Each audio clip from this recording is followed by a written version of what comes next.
ಒಂದು block hole ಯಾವ ರೀತಿಯಾಗಿ ಫಾರ್ಮ್ ಆಗುತ್ತೆ ಮತ್ತು ಒಂದು ಬ್ಲಾಕ್ ಹೋಲ್ ನ ವಿಶೇಷತೆ ಮತ್ತು ಇದರ ಹಿಂದೆ ಇರುವಂತಹ ಸೈಂಟಿಫಿಕ್ ಪ್ರಾಸೆಸ್ ಏನು ಅನ್ನುವಂತಹ ಒಂದು ವಿಷಯನ ಈ ವಿಡಿಯೋದಲ್ಲಿ ನಾವು ಡಿಸ್ಕಸ್ ಮಾಡೋಣ. ಈ ವಿಡಿಯೋನ ಕೊಡ್ತೀನಿ.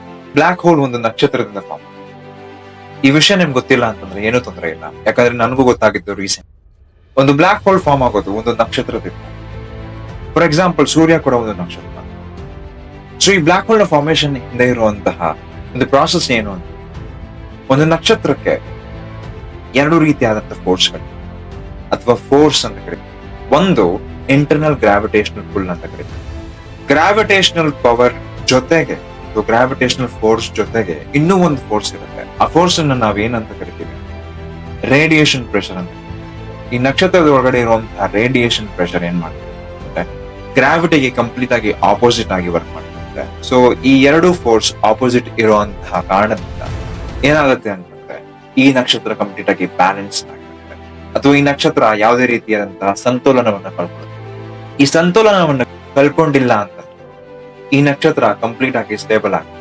ಒಂದು ನಕ್ಷತ್ರದ ಕೋರ್ ನಲ್ಲಿ ನ್ಯೂಕ್ಲಿಯರ್ ಫ್ಯೂಷನ್ ಆಗ್ತಿರುತ್ತೆ. ಈ ನ್ಯೂಕ್ಲಿಯರ್ ಫ್ಯೂಷನ್ ನ ಕಾರಣ ರೇಡಿಯೇಷನ್ ಪ್ರೆಷರ್ ಅಂತ ಕೂಡ ಬರುತ್ತೆ.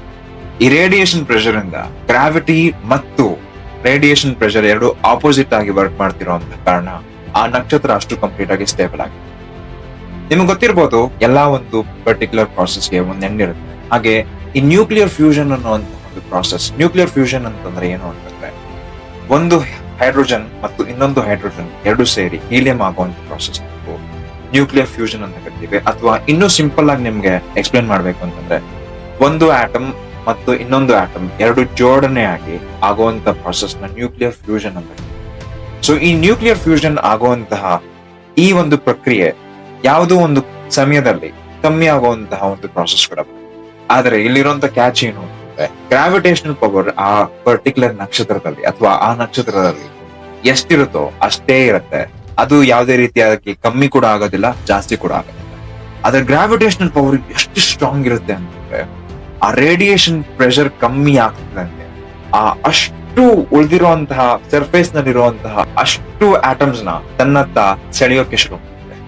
ಆ ಎಷ್ಟು ಫಾಸ್ಟ್ ಆಗಿ ಸೆಳೆಯೋಕೆ ಶುರು ಮಾಡುತ್ತೆ ಅಂತಂದ್ರೆ ಆ particular process 1% speed of light ನಲ್ಲಿ ಸೆಳೆಯೋಕೆ ಶುರು ಮಾಡುತ್ತೆ. ಆ ಕೋರ್ ಈ ಪ್ರಾಸೆಸ್ ನ ತಡೆಯಕ್ಕಾಗದೆ ತಕ್ಷಣ ಎಕ್ಸ್ಪ್ಲೋಷನ್ ಆಗುತ್ತೆ.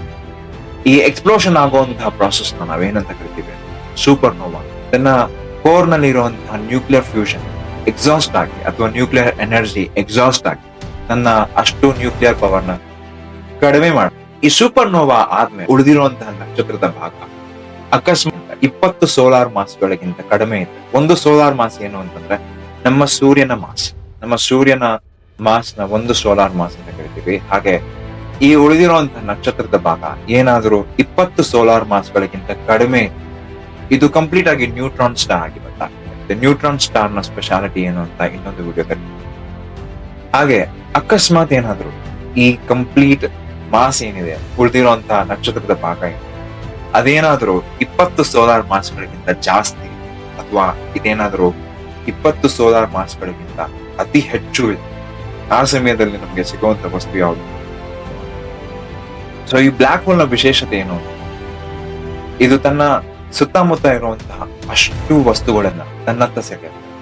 ಇದರ ಗ್ರಾವಿಟೇಷನಲ್ ಪವರ್ ಎಷ್ಟು ಸ್ಟ್ರಾಂಗ್ ಇರುತ್ತೆ ಅಂತಂದ್ರೆ ಲೈಟ್ ಕೂಡ ಇದನ್ನ ಎಸ್ಕೇಪ್ ಮಾಡೋದಕ್ಕೆ.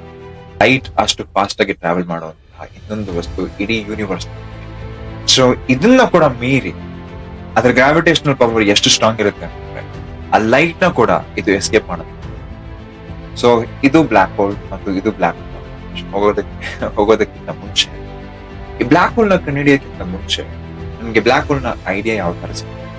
ಇದರ ಹಿಂದೆ ಇರುವಂತಹ ದೊಡ್ಡ ಕೈಗಳೇ ಅಥವಾ ಇದರ ಹಿಂದೆ ಇರುವಂತಹ ವ್ಯಕ್ತಿಗಳೇ, ಮತ್ತು ನಮ್ಗೆ ಬ್ಲಾಕ್ ಹೋಲ್ ನ ಕಂಡು ಹಿಡಿಯೋದಕ್ಕೆ ಸಹಾಯ ಮಾಡಿದಂತಹ ಆ ವ್ಯಕ್ತಿಗಳು ಯಾರು?